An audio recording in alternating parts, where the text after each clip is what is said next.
নমস্কার প্রিয় বন্ধু মিডিয়ায় আপনাদের স্বাগত এবং আপনারা দেখছেন প্রিয় বন্ধু বাংলা সত্যের সন্ধানে সর্বদা আমি শুদ্ধশীল। বন্ধুরা, সম্প্রতি এই দেশের 5 রাজ্যের বিধানসভা নির্বাচন হয়ে গেল এবং সেই নির্বাচনের দিকে তাকিয়ে নির্বাচনের আগে কংগ্রেস এবং কংগ্রেসের হাত ধরে তৈরি হওয়া একটা জোট, ইন্ডি জোট, তারা সকলেই দাবি করছিল যে এইটা হচ্ছে লোকসভা ভোটের সেমিফাইনাল এবং সেই সেমিফাইনালে বিজেপিকে তারা পর্যদুস্ত করবে এবং তারপর ফাইনালের দামামা বাজিয়ে দেবে 2024-এ নরেন্দ্র মোদীর সরকার কেন্দ্র থেকে চলে যাবে, কেননা তাদের জনবিরোধী নীতি এবং ভারতবর্ষ নাকি 2014-র পর থেকে ভীষণ বিপদে আছে। কিন্তু যখন ফলাফল বেরোলো আমরা দেখলাম কি 4 রাজ্যের মধ্যে 3 রাজ্যেই ক্ষমতায় এসে গেছে বিজেপি, এক রাজ্যে তারা ক্ষমতা ধরে রেখেছে এবং বাকি 2 রাজ্যেই তারা ক্ষমতা পুনরুদ্ধার করেছে। এবং যদি এটা 5 বছর আগের বিধানসভা নির্বাচনের সঙ্গে ফলাফলের সঙ্গে তুলনা করি তাহলে 3টে রাজ্যেই তারা ক্ষমতা কিন্তু পুনরুদ্ধার করেছে, কারণ মধ্যপ্রদেশও তারা কিন্তু জেতেনি 2018-তে।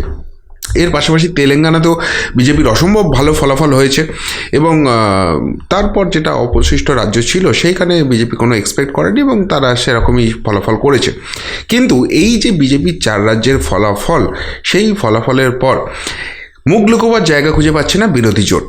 যথারীতি ইন্ডি জোটের পিন্ডি চটকে গেছে, তারা একে অপরকে দোষারোপ করতে ব্যস্ত এবং খুব স্বাভাবিক প্রক্রিয়া, কেননা আমরা জানি যে success has many father's first but failure is orphan. তো যখনই কোনো আপনার ব্যর্থতা আসবে তার দায় কিন্তু কেউ নিতে পারে না।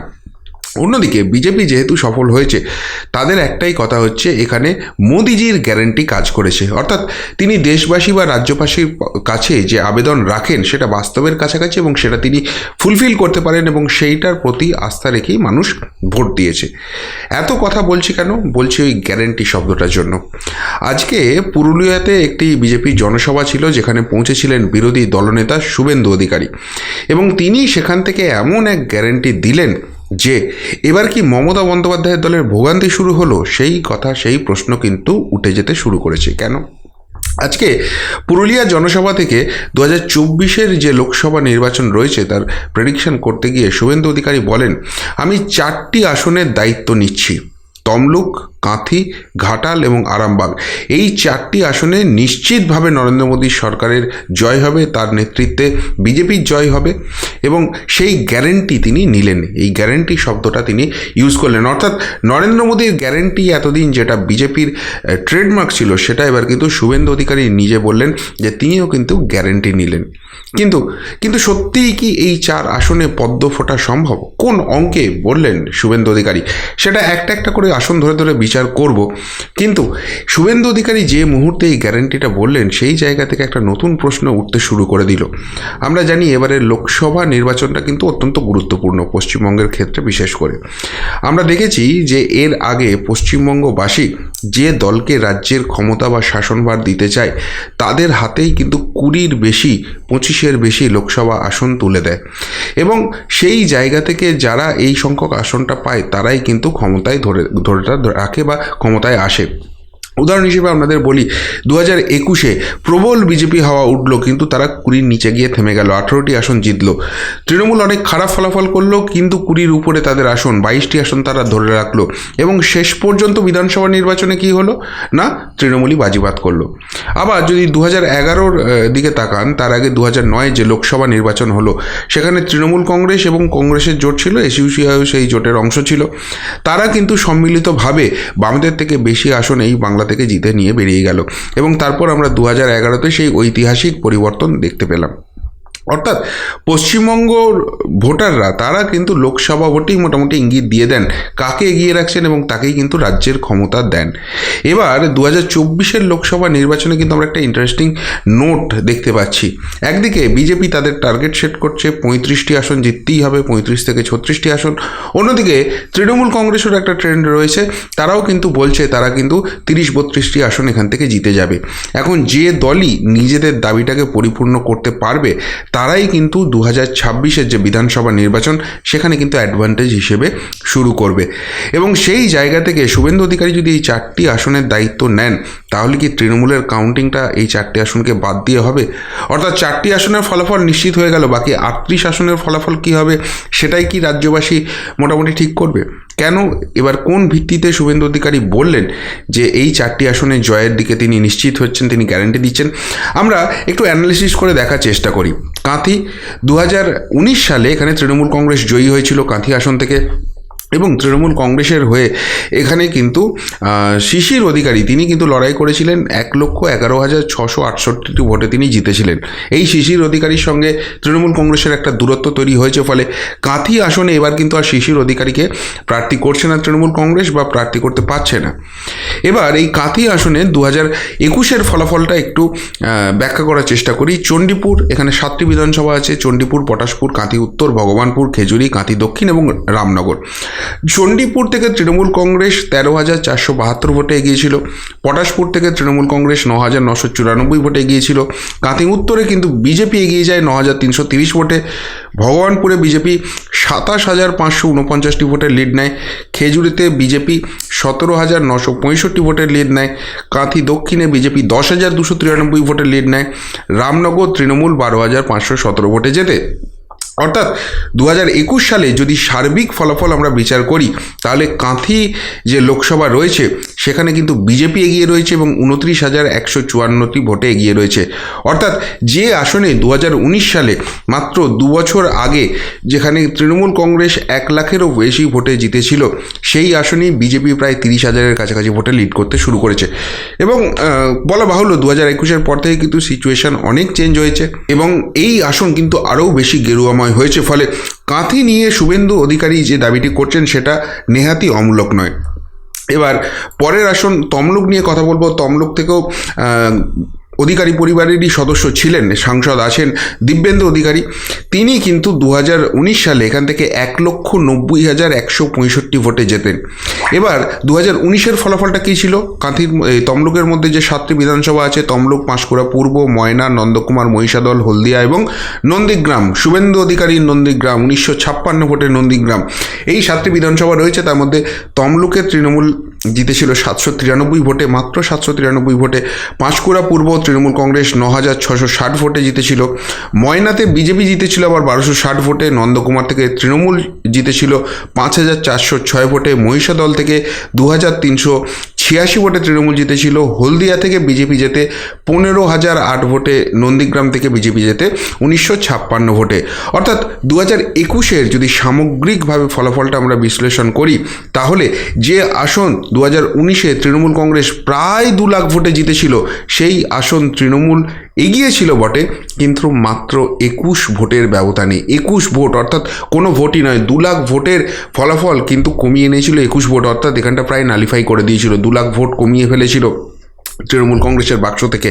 ফলে 2024-এ যদি তমলুক নিয়ে শুভেন্দু অধিকারী স্বপ্ন দেখতে শুরু করেন এবং সেই আসন থেকে তিনি যদি আবার জেতার স্বপ্ন দেখেন, সেটাও কিন্তু তিনি ভুল করছেন না। অর্থাৎ 2টি আসন, 4টি আসনের মধ্যে আমরা 2টি আসন দেখলাম, কাঁথি এবং তমলুক, দুটো জায়গাতেই কিন্তু বিজেপি অ্যাডভান্টেজ অবস্থায় শুরু করার মতো জায়গায় পৌঁছে গেছে। এরপর তৃতীয় আসন তিনি বলেছেন আরামবাগ। সেই আরামবাগ আসন নিয়ে কথা বলবো। তৃণমূল কংগ্রেস কোনো রকমে এখান থেকে জিতেছিল 1,142 ভোটে। যদিও এখানে একটা অভিযোগ উঠেছিল যে শেষের রাউন্ডের যে গণনা, সেখানে বেশ কিছু ইভিএম মেশিন তৃণমূল কংগ্রেস আর গুনতে দেয়নি গায়ের জোরে, এবং তার ফলেই বিজেপির প্রার্থী তপন রায় তিনি কিন্তু হেরে যান এবং জেতেন এখান থেকে আর একবার আফরিন আলী ওরফে অপরূপা পোদ্দার। তো সেই আরামবাগ আসনে 2021-এর বিধানসভা নির্বাচনের ফলাফলটা কী ছিল? এখানেও 7টি বিধানসভা রয়েছে, হরিপাল, তারকেশ্বর, পুরসুরা, আরামবাগ, গোঘাট, খানাকুল এবং চন্দ্রকোনা। 4-3 ফল হয়েছিল বিজেপির পক্ষে। তার মধ্যে হরিপাল তৃণমূল ভালো লিড নিয়েছিল, 23,072 ভোট, যেখানে মন্ত্রী বেচারাম মান্নার স্ত্রী কাবেরী মান্না তাকে প্রার্থী করেছিল। তারকেশ্বরে হেভিওয়েট প্রার্থী দিয়েছিল বিজেপি, সেখানে স্বপন দাশগুপ্ত লড়েছিলেন, কিন্তু তা সত্ত্বেও তৃণমূল 9,127 ভোটে জেতে। পুরসুরাতে বিজেপি ব্যাপক লিড নেয়, 28,178 ভোটে জেতে। আরামবাগ থেকে বিজেপি 7,172 ভোটে জেতে। গোঘাট থেকে বিজেপি 4,147 ভোটে জেতে। খানাকুল থেকে 12,884 ভোটে জেতে বিজেপি, এবং চন্দ্রকোনা থেকে তৃণমূল লিড পায় 11,281 ভোটে। ভোটের। অর্থাৎ 2021-এর ফলাফলটা যদি দেখা যায় সেটা অনেকটা 2019-এর মতোই বেশ হাড্ডাহাড্ডি লড়াই হয়েছিল এবং সেই হাড্ডাহাড্ডি লড়াইয়ের শেষে বিজেপি কিন্তু 8,901 ভোটে সামগ্রিক লোকসভাটাই এগিয়েছিল।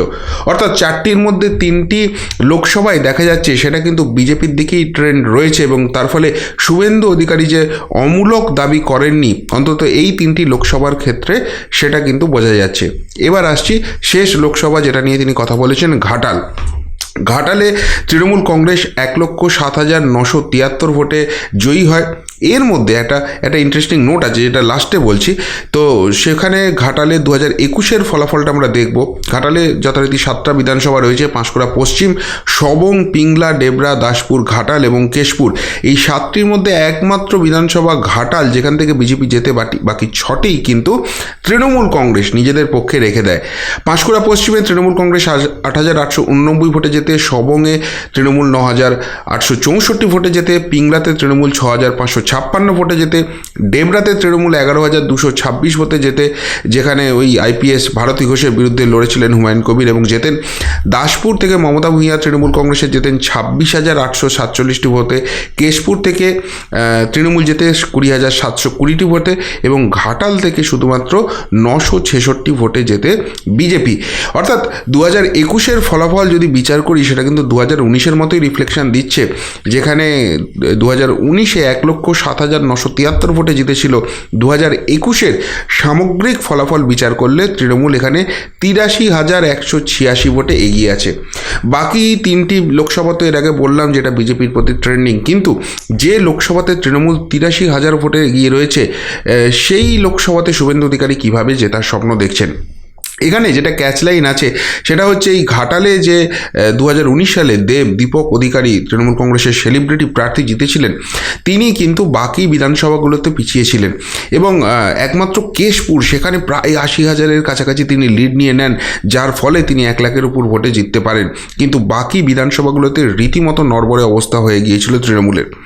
আবার এই কেশপুর আসনে 2016 সালে সেখানে কিন্তু তৃণমূল কংগ্রেস প্রায় 1,10,000 ভোটে জিতেছিল।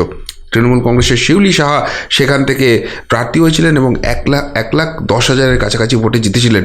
অন্যদিকে 2021-এ এসে তৃণমূল কংগ্রেস জেতে, কিন্তু তারা সেটা নেমে আসে জয়ের ব্যবধান 20,000-এর কাছাকাছি। অর্থাৎ শুধুমাত্র কেশপুর থেকেই কিন্তু 90,000 ভোট হারিয়েছে তৃণমূল কংগ্রেস। তৃণমূল সামগ্রিকভাবে 83,000 ভোটে এগিয়ে আছে, কিন্তু কেশপুর থেকে 90,000 ভোটে তারা কিন্তু ভোট হারিয়েছে।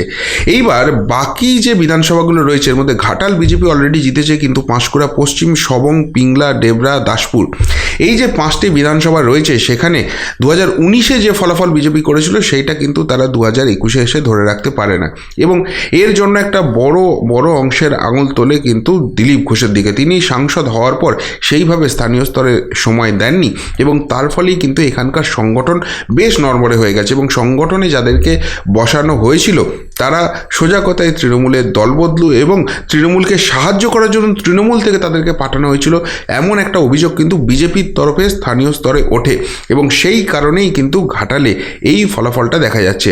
অর্থাৎ যদি দেখা যায় কেশপুরে শুধুমাত্র 20,000-এর ব্যবধান রয়েছে, যেটা বর্তমান পরিস্থিতিতে যদি আরও বিশ্লেষণ করা হয় সেটা হয়তো 10-12 হাজারের লিড থাকবে তৃণমূলের জন্য।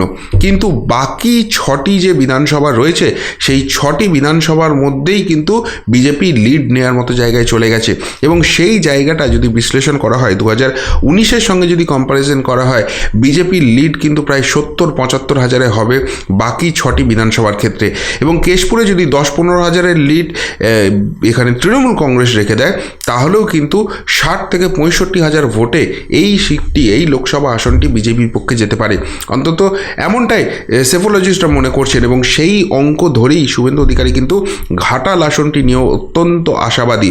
এবং আরেকটা কথা এখানে মাথায় রাখতে হবে, ঘাটালে কিন্তু বরাবরই প্রার্থী হন দীপক অধিকারী, তার একটা সেলিব্রিটি ফেস ভ্যালু রয়েছে যেটা তৃণমূল কংগ্রেস পায়, কিন্তু এবারের নির্বাচনে 2024-এর নির্বাচনে খুব সম্ভবত সেখানে প্রার্থী হচ্ছেন না দেব। তিনি কিন্তু আর নির্বাচনে লড়তে রাজি নন, এমনটাই ইঙ্গিত তিনি বিভিন্ন জায়গায় দিয়ে রেখেছেন। ফলে সেই জায়গায় যদি নতুন প্রার্থী আসে, সেখানে কিন্তু এই সেলিব্রিটি ফেস ভ্যালুটা তৃণমূল পাবে না, যেটা কিন্তু অ্যাডেড অ্যাডভান্টেজ হবে বিজেপির জন্য। আর সেই কারণেই কিন্তু শুভেন্দু অধিকারী এই ঘাটাল আসন নিয়েও আশাবাদী হচ্ছেন। অর্থাৎ সামগ্রিকভাবে দেখা যাচ্ছে যে 4টি আসন শুভেন্দু অধিকারী গ্যারেন্টি দিলেন, সেই 4টি আসনেই কিন্তু পদ্ম ফোটার সমূহ সম্ভাবনা রয়েছে। এবং সত্যিই যদি এই 4টি আসনে শুভেন্দু অধিকারী পদ্ম ফোটাতে পারেন, তিনি কার্যত নিজের গড়টা ধরে রাখছেন। এবং তার পাশাপাশি এইখানের এই চাপটাকে বজায় যদি রাখা যায়, তাহলে বিজেপি যে স্বপ্নটা দেখছে এই বাংলা থেকে, সেটা কিন্তু অমূলক নয়। ফলে শুভেন্দু অধিকারী ইতিমধ্যেই লোকসভা ভোটের ক্যালকুলেশন তার মস্তিষ্কের মধ্যে চালনা করতে শুরু করে দিয়েছেন। আর সেইটা যদি তিনি করেন, তাহলে কিন্তু তৃণমূল কংগ্রেসের ভোগান্তি বাড়বে, মমতা বন্দ্যোপাধ্যায়ের ভোগান্তি বাড়বে। এবং যেভাবে অ্যাগ্রেসিভ টোনে আজকে তিনি এই সামগ্রিক রেজাল্টটা নিয়ে এসছেন, সামগ্রিক গ্যারেন্টিটা দিয়েছেন, তাতে কিন্তু বিজেপি কর্মীরা অনেকটাই উৎসাহিত, অনেকটাই কনফিডেন্ট হয়েছেন। আর তাই বলা যেতেই পারে যে এই বাংলায় লোকসভা ভোটের দামামাটা কার্যত বাজিয়ে দিলেন বিরোধী দলনেতা শুভেন্দু অধিকারী। এবং তিনি যে 4টি সিটের গ্যারেন্টি নিলেন, সেই 4টি সিটে পদ্ম ফোটা অসম্ভব কিছু দেখাচ্ছে না। আপনাদের কি মনে হয়, সত্যিই শুভেন্দু অধিকারী যে গ্যারেন্টি দিলেন, সেই গ্যারেন্টি তিনি রাখতে পারবেন? এই 4 আসনে সত্যিই কি পদ্ম ফোটা সম্ভব হবে 2024-এ? নাকি যতই শুভেন্দু অধিকারী গ্যারেন্টি দিক, এখানে শেষ পর্যন্ত ঘাস ফুলের রমরমা দেখা যাবে? কি মনে হচ্ছে আপনাদের? উত্তরটা অবশ্যই কমেন্ট বক্সে কমেন্ট করে জানাবেন। এখনকার মতো এখানেই শেষ করলাম, ফেরত আসছি নতুন প্রতিবেদন নিয়ে খুব তাড়াতাড়ি। ভালো থাকবেন, সাথে থাকবেন, পাশে থাকবেন। নমস্কার।